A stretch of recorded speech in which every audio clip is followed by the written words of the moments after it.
Good morning students.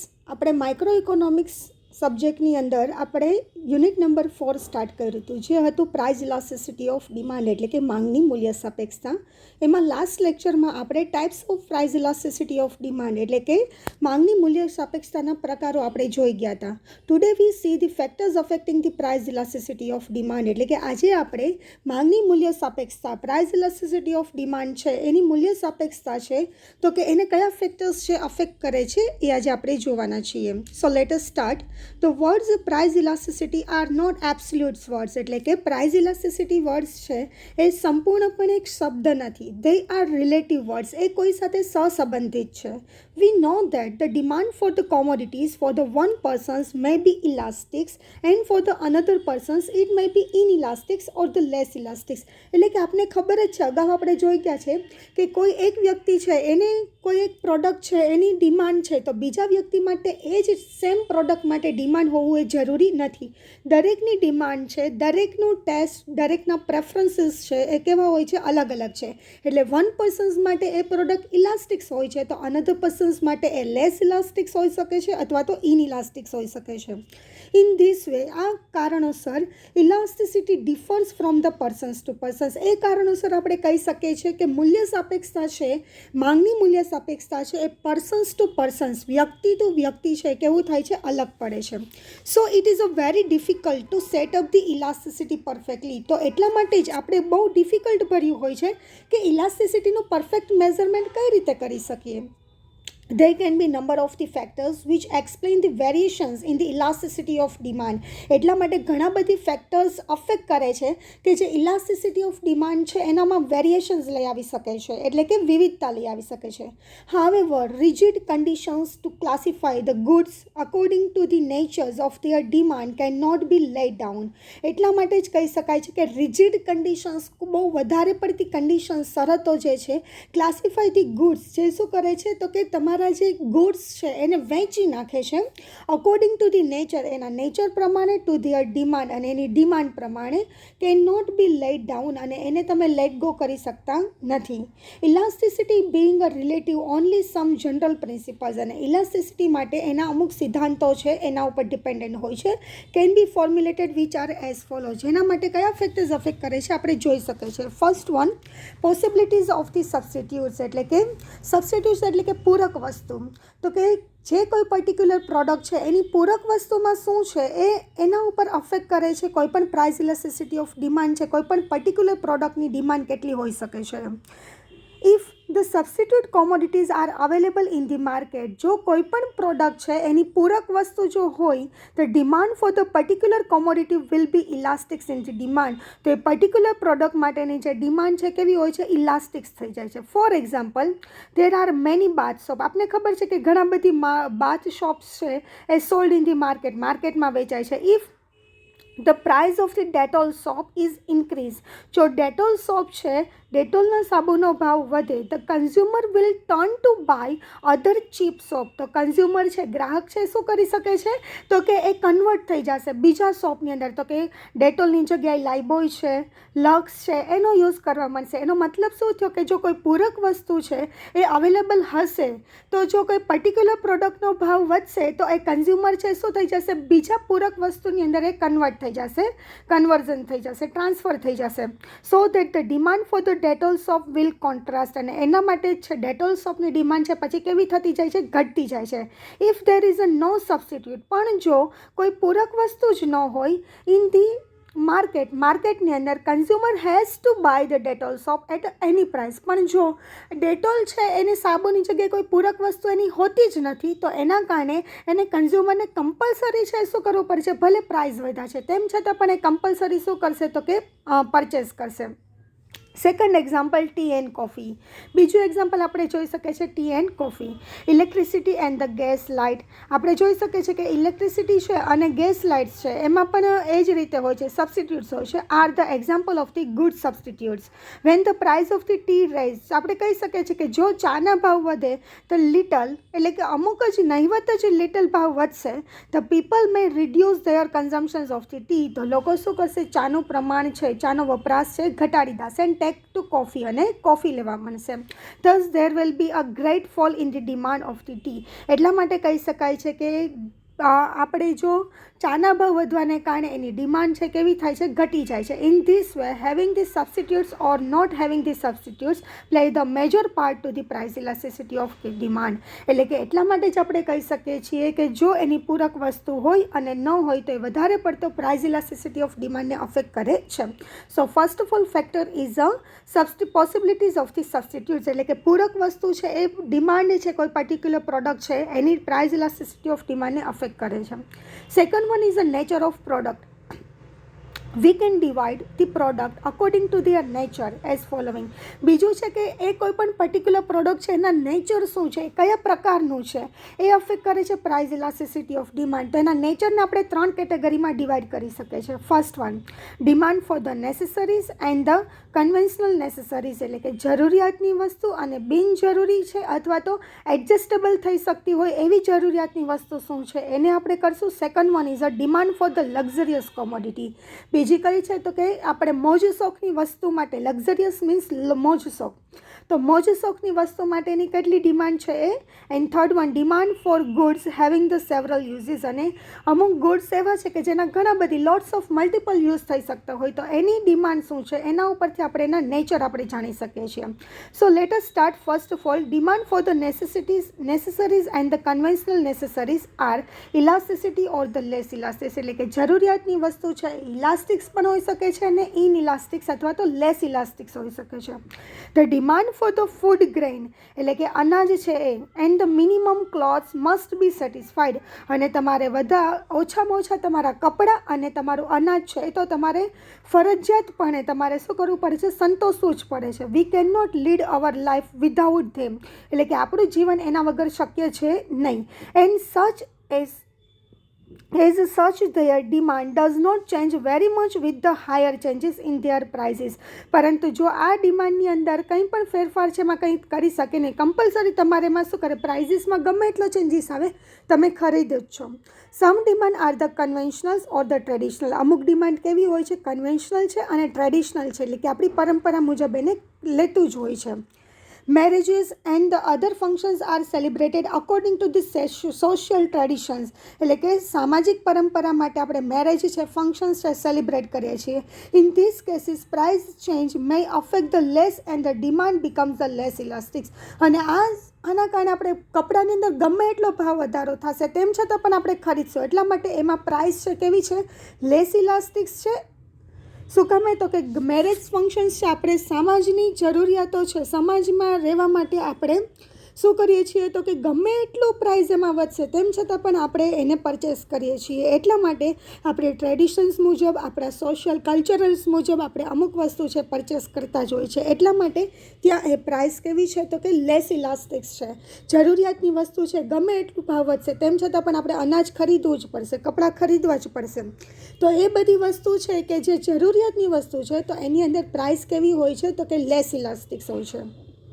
Second one, in the case of the luxurious. અને જો મોજ શોખની વસ્તુ હોય, વી કેન ઇઝીલી પોસ્ટપોન્સ. એને આપણે શું કરી શકીએ છીએ, અમુક સમય માટે પોસ્ટપોન કરી શકીએ છીએ. ઓર even cut the demand of the things. અથવા તો કોઈ એક વસ્તુ છે એની ડિમાન્ડ આપણે કટ એટલે કે એને લેટ ગો કરી દઈએ છીએ, આપણે ખરીદતા નથી. Like a fridge, TV set and the other luxurious commodities with a little fall in the price of such commodities. આ કોમોડિટીઝની અંદર થોડો એવો પણ ઘટાડો થાય તો ડિમાન્ડ કેન બી એક્સપાન્ડ. અને ભાવ કેવા થાય છે, ડિમાન્ડ એટલે કે માંગ વધી જાય છે.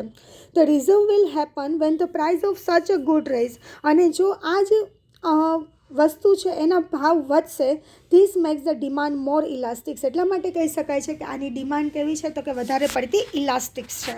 કેમ કે એમાં વધારે પડતું પ્રાઇસમાં કંઈ પણ મુવમેન્ટ આવે છે એના કારણે ઇઝીલી એમાં શું થાય છે, ચેન્જીસ આવતા રહે છે. કે જો પ્રાઇસ ઘટશે તો ડિમાન્ડ વધશે અને જો પ્રાઇસ વધશે તો ડિમાન્ડ કેવી થશે, ઘટશે. Third one is a demand for the goods having the several uses in the elastics. એટલે કે ઘણા બધી મલ્ટિપલ યુઝવાળા ગુડ્સ હોય તો એની ડિમાન્ડ પણ કેવી છે તો કે ઇલાસ્ટિક્સ છે. If the price of the electricity fall. જો ઇલેક્ટ્રિસિટીના ભાવ ઘટશે, it can be use for the cooking. તો આપણે એનો યુઝ કેના માટે કરી શકીએ છીએ, કુકિંગ માટે કરી શકીએ છીએ, હીટિંગ માટે કરી શકીએ છીએ, વોશિંગ માટે કરી શકીએ છીએ, and industrial purpose and so on. It demands will increase, એટલે કે તો એની ડિમાન્ડ કેવી થાય છે, વધી જાય છે. જોઈએ છીએ ને આપણે ઇલેક્ટ્રિસિટીનો ઘણી બધી મલ્ટિપલ યુઝ થઈ શકે છે. તો જો ઇલેક્ટ્રિસિટીના ભાવ ઘટી જશે તો એના કારણે આપણે એનો કુકિંગ છે મલ્ટિપલ યુઝ કરી શકીએ છીએ, કે જેના કારણે આપણે એલપીજી ગેસ છે એનો ભાવ વધ્યો હોય તો ઇલેક્ટ્રિસિટીનો ભાવ ઘટ્યો હોય તો આપણે શું કરી શકીએ છીએ, ઇલેક્ટ્રિસિટી થ્રુ આપણે પણ કુકિંગ કરી શકીએ છીએ, heating, washings and industrial purpose and so it demand will increase. On the other hand if it's a price raise, અને બીજી દ્રષ્ટિએ જોઈએ તો જો એના ભાવ વધશે, it will be put only to very prior use to lighting the purpose and therefore it's the demand will fall. અને જો એના ભાવ વધશે તો આપણે શું કરશું, એના આપણે યુઝ કરશું પણ બહુ વધારે પડતો કહેવાય ને કે જરૂરિયાત પૂરતો જ લાઇટિંગ પર્પઝ માટે જ આપણે એનો યુઝ કરશું, બીજા કોઈ પર્પઝ માટે યુઝ કરી શકીએ નહીં, અને એના કારણે એની ડિમાન્ડ કેવી થાય છે તો કે ઘટી જાય છે. In the case of the milk, જો મિલ્કમાં આપણે જોઈએ, we shall find the same result, આપણે આ જ રિઝલ્ટ જોઈ શકીએ છીએ. The milk has many uses, આપણે જોઈ શકીએ છીએ કે દૂધનો આપણે ઘણી બધી રીતે યુઝ કરી શકીએ છીએ. From the milk we make a many things like a buttermilk, curds and many sweets, એટલે કે મિલ્કમાંથી આપણે તો કે શું છાશ બનાવી શકીએ છીએ, દહીં બનાવી શકીએ છીએ અને ઘણી બધી સ્વીટ્સ પણ બનાવી શકીએ છીએ. In the case of the price raising, જો પ્રાઇઝ એના વધશે, it use will be reduce up to the limited uses, તો એનો યુઝ આપણે કેવો કરશું, લિમિટેડ કરશું. Its a demand will also fall, એના કારણે એનો ભાવ કે ડિમાન્ડ છે કેવી થશે, ઘટી જશે. ઇફ ધ પ્રાઇઝ ફોલ, જો એનો ભાવ વધશે, the use of the milk will expand, અને જો એનો ભાવ ઘટશે તો એનો યુઝ છે એ વધારે પડતો આપણે કરશું, and its demand will also increase, અને એને કારણે એની ડિમાન્ડ છે કેવી થાય છે તો કે વધી જાય છે. Durable goods like the furniture, buildings have a more elastics, આપણે ટકાઉ જે ગુડ્સ છે, વસ્તુઓ છે, લાઇક અ ફર્નિચર છે, બિલ્ડિંગ છે, એ પણ કેવી હોય છે, વધારે પડતી ઇલાસ્ટિસિટી હોય છે. In the case of rising the prices, જો એના ભાવ વધશે, it purchase can be postpone for the some time, તો આપણે અમુક સમય માટે શું કરશું, એને પોસ્ટપોન કરી દઈશું. The goods which are either high in the price or the low in the price are the inelastic. જો અમુકના ભાવ વધારે હોય અથવા તો અમુકના સાવ ઓછા હોય તો એવી વસ્તુ છે એ કેવી હોય છે, ઇનઇલાસ્ટિક્સ હોય છે. The change in the price of the gold and silver, આપણે કહી શકીએ છીએ કે જો સોના અને ચાંદીના ભાવમાં કંઈ પણ મુવમેન્ટ આવે છે, does not affect their demand, એ ડિમાન્ડને અફેક્ટ કરતા નથી, because their purchase are the rich people, કેમ કે એનો ઉપયોગ છે કેવા છે તો કે રીચ પીપલ હશે એ જ કરશે, and they do not care about the raising the price, અને ગમે એટલો ભાવ વધશે તો એનાથી એને કંઈ અફેક્ટ કરતું નથી. Same with the price of the salt and the newspapers does not affect their demand, એવી જ રીતે આપણે કહી શકીએ છીએ કે મીઠા છે, ન્યૂઝપેપર છે, એની પ્રાઇસ સાવ નોમિનલ હોય છે, એના કારણે એની ડિમાન્ડમાં કંઈ અસર થતી નથી, because their prices R negligible, કેમ કે એની પ્રાઇસ કેવી હોય છે, નેગ્લિજિબલ હોય છે એટલા માટે. અકોર્ડિંગ ટુ ધી માર્શલ્સના મત મુજબ, elasticity of demand is a great for the high prices and the great or the at least considerable for the medium prices, but in the decline as the price fall and the gradually fraud away. If the fall goes so far, the statistical level is reached. એટલે કે જો માર્શલે શું કીધું છે તો કે elasticity of demand is a great for the high price, એટલે કે હાઈ પ્રાઇસ હશે તો ત્યાં એ વધારે હશે, and great for at least considerable of the medium price, અને અથવા તો એ મીડિયમ પ્રાઇસ માટે કન્સિડરેબલ છે, બટ ઇન ધ ડિક્લાઇન, અને જો એની પ્રાઇસ ખૂબ જ ઓછી હશે, the price fall and the gradually એમાં વધારે પડતો ભાવ ઘટાડો થતો હશે. હવે if the fall go so far at the statistic level is a reach, અને એના કારણે એની ઇલાસ્ટિસિટી ઓફ ડિમાન્ડ પણ કેવી થાય છે, ઘટી જાય છે.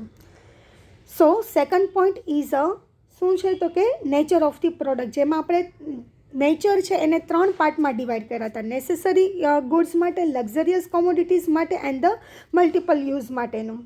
Third factor is a time interval, એટલે કે સમયગાળો છે એ પણ પ્રાઇસ ઇલાસ્ટિસિટી ઓફ ડિમાન્ડને અફેક્ટ કરે છે.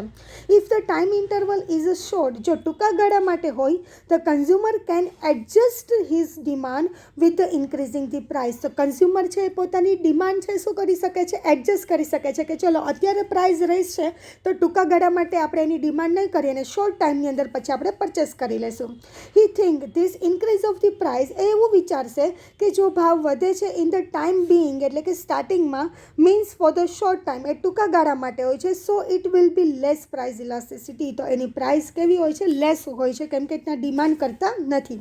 The consumer does not change his demand અને કન્ઝ્યુમર એની ડિમાન્ડ ચેન્જ કરતા નથી. But for the long period of a time પણ લાંબા ગાળા માટે જો એના સતત ભાવ વધતા જશે if the trends of the price rising તો એના કારણે ભાવ છે સતત વધે છે there will be more price elasticity. તો અહીંયા કેવી થાય છે? તો કે પ્રાઇઝ ઇલાસ્ટિસિટી વધારે હોય છે, કેમ કે જેમ જેમ ભાવ વધશે એમ શું કરશે? તો કે કન્ઝ્યુમર છે એની ડિમાન્ડ છે એ ઘટાડતા જશે. એટલા માટે the habits and the traditions also play an important role. એટલે કે કન્ઝ્યુમરની હેબિટ્સ છે, એનું કલ્ચરલ્સ છે, એ પણ શું કરે છે? તો કે પ્રાઇઝ ઇલાસ્ટિસિટી ઓફ ડિમાન્ડને વધારે પડતું અફેક્ટ કરે છે. For example, if a persons in the habituated to have a tea, જો કોઈ પણ વ્યક્તિને ચા પીવાની જો ટેવ જ હશે, even if the price of the tea increase, ગમે એટલો ભાવ વધશે, that persons can not rather does not shift to have the coffee instead of the tea. તો ગમે એટલો ભાવ વધશે તેમ છતાં પણ એ પર્સન્સ છે એ શિફ્ટ થશે નહીં કોફી પીવા માટે. It will take a time, પણ એના માટે એને સમય જોશે. There are many example which indicates that the higher price change does not less affect on the elasticity. એવા ઘણા બધી એક્ઝામ્પલ છે કે ગમે એટલો ભાવ વધે તેમ છતાં પણ એને કંઈ પણ અસર થતું નથી. There are many example which indicates the higher price change to the less affect the elasticity. Today the price of the tobacco of the product, breakfast items, hotel dishes, modern dresses have gone up. એટલે કે દરેકના ભાવ છે કેવા છે? તો કે વધે છે. even then there is no changing in the purchasing of them. પણ તેમ છતાં પણ લોકો એને ખરીદે છે ગમે એટલા ભાવ વધે છે તેમ છતાં પણ, which shows the low elasticity. એ આપણે શું કહી શકીએ છીએ? કે એમાં ઇલાસ્ટિસિટી ઓછી છે. Traditions also impose the effect on the elasticity. Traditions છે, કલ્ચરલ છે, એ પણ વધારે પડતું અસર કરે છે ઇલાસ્ટિસિટીને. At the time of the marriages people purchase the gold, silver, clothes even if the price are increase. એટલે કે મેરેજ સિઝન્સ હોય છે તો ગોલ્ડ સિલ્વરના ગમે એટલા ભાવ વધે, ક્લોથ્સના ગમે એટલા ભાવ વધે, તેમ છતાં પણ લોકો છે શું કરે છે? પરચેસ કરે છે. At the time of the marriage people purchase the gold and silver clothes even if their price are increased due to the traditions. Unlimited expense are made after the such celebrations. એટલે કે આની અંદર એ લોકો ઘણો બધી ખર્ચાઓ કરતા હોય છે મેરેજ સેલિબ્રેશન્સ કરવા માટે. This are the occasional expenditures. આ બધા એક્સપેન્ડિચર્સ કેવા છે? ઓકેશનલ છે. they are less elastic અને ત્યાં કેવું હોય છે? ઇલાસ્ટિસિટી ઓછી હોય છે. some goods or the products which can be used along with their complexities complimentary goods only. અને અમુક ગુડ્સ એવા હોય છે કે જે કોમ્પ્લિમેન્ટરી ગુડ્સ હોય છે. For example, if unit charge of the electricity is eliminated, જો એના યુનિટ્સના ચાર્જ ગમે એટલા વધે છે અને દૂર કરવામાં આવે, people will use it for the electricity instrument. તેમ છતાં પણ લોકો છે યુઝ કરે છે. For that they have to purchase the TV, fans, AC and other instruments. અને એના માટે જો એના ભાવ ઘટશે તો એ બધું ટીવી, એસી ને બધું ખરીદશે. It will take a some times, પણ એના માટે એને અમુક સમય જોશે. The fall in the petrol prices, જો પેટ્રોલનો ભાવ ઘટશે will affect the car purchasing possibilities. તો વ્હીકલ્સ છે એની ડિમાન્ડ કેવી થશે? વધશે. ધ માર્કેટ ઇમ્પરફેક્શન્સ, માર્કેટની અંદર પરફેક્શન્સ ન હોવાને કારણે have a great effect on the consumer. એ કન્ઝ્યુમર છે, ગ્રાહક છે, એને વધારે પડતી અસર પહોંચાડે છે. The consumer are unknown about the general positions. કન્ઝ્યુમરને પોતાની માર્કેટમાં શું પોઝિશન્સ છે ખબર હોતી નથી. They do not know about the price change, પણ પ્રાઇસમાં શું ચેન્જ આવશે એ અગાઉથી કન્ઝ્યુમરને ખબર હોતી નથી. In short, the price elasticity of demand is surrounded with the many non and unknown factors. એટલા માટે કહી શકાય છે કે પ્રાઇસ ઇલાસ્ટિસિટી ઓફ ડિમાન્ડ છે એને અમુક શું કે આપણે અગાઉથી જ જાણતા હોય છે ને અમુક છે ને આપણે જાણતા જ નથી. દરેક ફેક્ટર્સ છે અફેક્ટ કરે છે. All the factors affect the is directly or the indirectly. આ બધા ત્રણ ફેક્ટર્સ છે ડાયરેક્ટલી અથવા તો ઇનડાયરેક્ટલી અફેક્ટ કરે છે. It is difficult to trace out the perfect effect of the price elasticity of individuals. એટલે કે ઇન્ડિવિજ્યુઅલ્સ છે ને પ્રાઇસ ઇલાસ્ટિસિટી કઈ રીતે અફેક્ટ કરે છે અને ટ્રેસ આઉટ કરવું કેવું છે? ડિફિકલ્ટ છે.